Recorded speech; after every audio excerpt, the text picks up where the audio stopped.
Bonjour Samuel Olivier, bienvenue dans Télé Matin. Merci. Ça peut paraître surprenant, mais le championnat de foot ukrainien a repris hier. Oui, c'est vrai. Comment continuer à jouer au football alors que votre pays est en guerre? C'est la question que doivent se poser chaque seconde, sans doute, les footballeurs ukrainiens.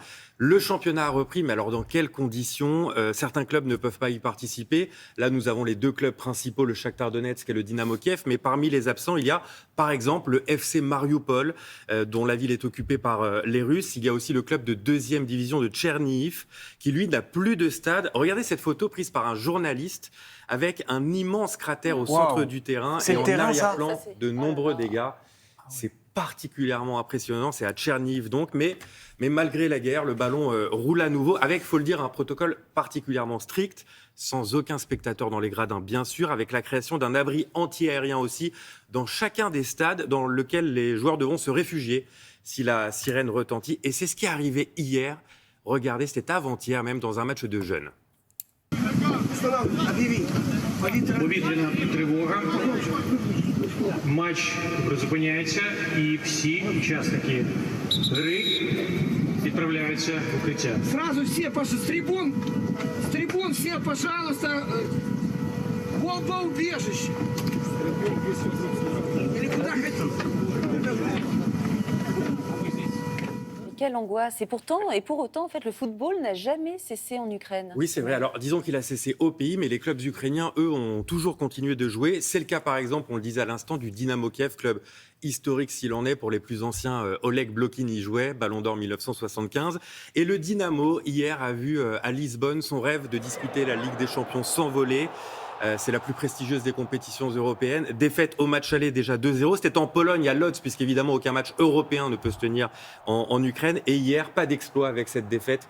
3-0 au Portugal, mais l'essentiel n'était pas là puisque la mission du Dynamo Kiev va bien au-delà, elle dépasse largement le cadre du terrain avec des symboles qui étaient partout et hier et lors du match aller avec notamment le drapeau ukrainien qui était sur les épaules de chacun des joueurs et avec en tribune de nombreux messages de soutien également. Ces images sont fortes, aussi, ouais. elles sont symboliques et elles font Regardez tourner les sièges, ils sont de la couleur de l'Ukraine. totalement. C'était au match Mais- aller en Pologne, mais c'était le cas hier aussi. Cela dit, Anne-Claire, dans les journaux, nous raconte régulièrement que tous les hommes sont mobilisés, qui sont envoyés au front. Il y a en Ukraine une loi de mobilisation générale qui empêche les hommes entre 18 et 60 ans de sortir du pays pour rester faire la guerre. Donc comment c'est compatible avec le foot tout Les ça footballeurs ont obtenu une dérogation. Ça a d'ailleurs n'ont pas fait polémique au pays, mais ça a été le sujet de plusieurs discussions.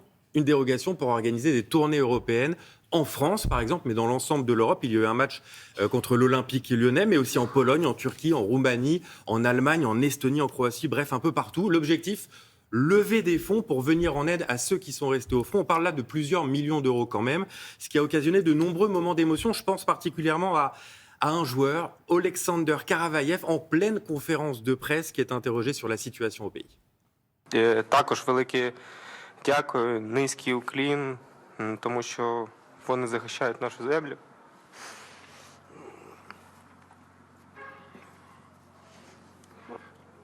Велике дякую.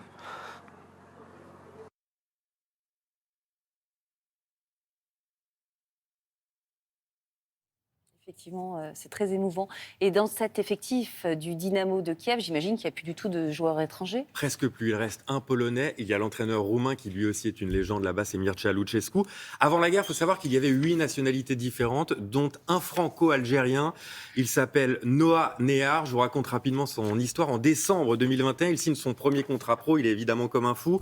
Et puis quelques mois plus tard, en février 2022, la guerre commence. Et après une semaine de panique, il finit par rentrer au pays en France. Il est toujours son contrat avec le Dynamo Kiev, mais ne sait pas de quoi son avenir sera fait. Je l'ai appelé hier pour Télématin pour lui demander ce qu'il se disait avec ses coéquipiers par téléphone, avec ceux qui sont restés en Ukraine. C'est de ne pas lâcher, de montrer qu'ils peuvent encore soutenir l'Ukraine à leur manière en jouant au foot, à montrer qu'il faut pas flancher encore. Qu'en tant que compatriote, patriote ukrainien, il faut continuer à se battre.